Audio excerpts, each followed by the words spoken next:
Some believe that the first mutant was born thousands of years ago.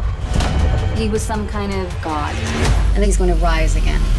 Well, I always welcome the emergence of a new X-Men movie, and now Fox has released the 7th in the X-Men series, X-Men Apocalypse. And good news, it's directed by Bryan Singer, who has directed 3 previous films in the franchise, and he brings a lot of knowledge and skill and exactly what fans expect from the X-Men universe. I don't think he disappoints this time, even though I think the movie is all over the place. It's almost 2 or 3 movies in one. There's a lot to take in, and I think it could have been a little more narrow in its scope and focus, but nevertheless, it is enormously entertaining, and that is thanks to the new character here, Apocalypse. He is the world's oldest mutant. In fact, so old, he goes back 5,000 years to ancient Egypt. They call themselves a Shir-en-Sebenur, named after an ancient being they believe to be the world's first.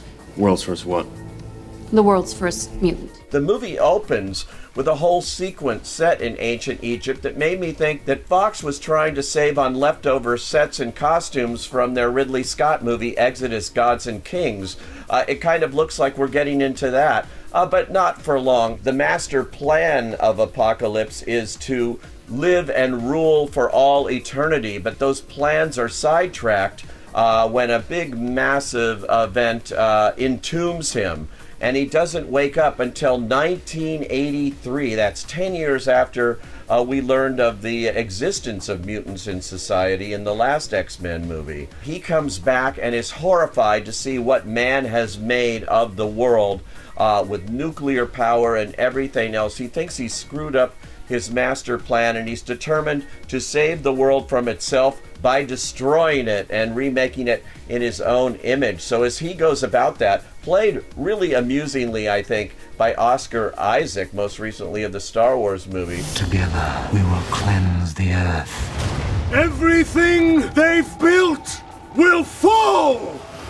And from the ashes of their world! We have yet another kind of movie here where we're introduced to a whole new group of younger mutants, and they are at the Charles Xavier's School for the Gifted, again run by James McAvoy. And here it seems like a TV pilot for an X-Men series or something. We're introduced to Jean, there's Scott, also known as Cyclops, Jubilee, and there's Nightcrawler, very amusing kind of character here with a long tail. I thought the movie was very entertaining, if all over the place, and I think X-Men fans are going to be very pleased, particularly for the antics of Apocalypse. Of course, the special effects are to die for. The movie looks great.